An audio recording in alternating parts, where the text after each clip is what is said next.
This is wood all around my new cherry tree. I put in there about a year or 2 years ago, and it's doing pretty good.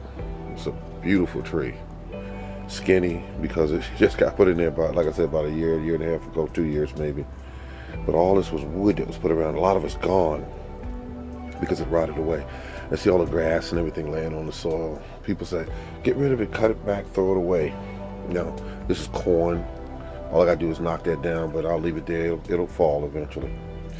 This right here is grass and weeds and corn stalks that I just chucked next to the tree, and the tree is eating and doing well.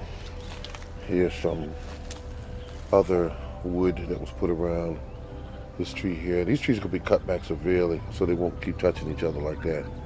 I'm gonna cut them back so they're further apart from each other, and they're doing quite well. Yes, they're doing quite well. Look at all the wood over there. Then we got one praying mantis nest right there. One praying mantis nest. They are protected by law in my yard. Here is wood. Here's wood, and underneath my beautiful blueberry plants. Here's another one. And I'm gonna add a lot more peat moss to them so that they survive. And over here, I'm gonna find out what I want to put here. Maybe some rose bushes here to kind of add some beauty to this side here. Maybe wound bush. All right, this is the morning gardener. And here we are again with the morning gardener. See, I'm just showing you. This used to be a big log. I've just dropped it behind it. First you couldn't even lift it. And I dropped it at the base of the tree, and now it's almost paper. And it's fed this tree here. See how big around that tree is in the stalk? See how big the branches are and everything? This has never been bag fertilized.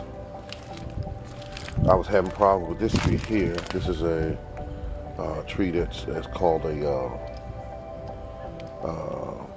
Georgia, sweet Georgia, or something like that, peach tree. And it has these logs there, and they're all wood around it. It used to be a lot more wood than that, but I'm just using that example. There's still some down there from fresh pieces being put down, and the tree's doing much better. I'm only saying you can feed them wood.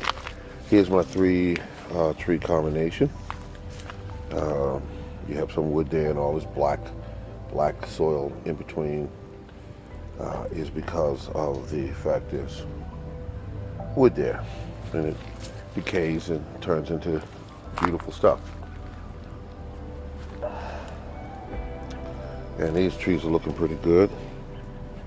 This tree here was leaning all the way to the left, and I put this brick here and propped it up, and now you can see you can move the brick and the tree is straight.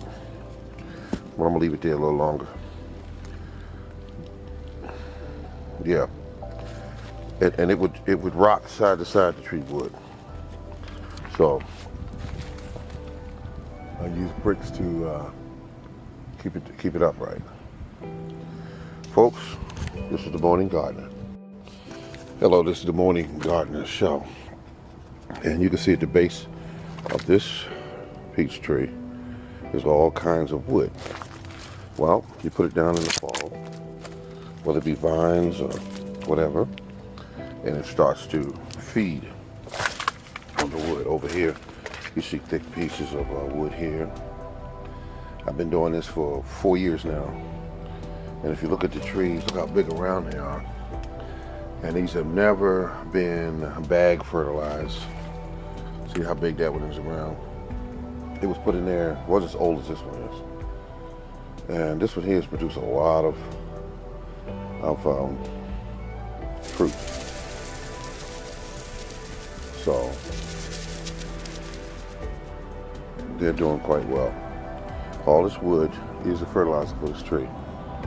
Excuse me, plural trees. Yard still hasn't been cleaned up yet, folks. It still keep windy, blowing trash from other locations in here. The soil underneath these trees are just as dark. And the reason for that is you got a lot of animals also that fertilize these trees too. I gotta also mention that we have cats in the area that fertilize these trees. But the most part is the wood. All this out here, all the way out here, but way up in here, all that used to be wood everywhere, but now it's hit.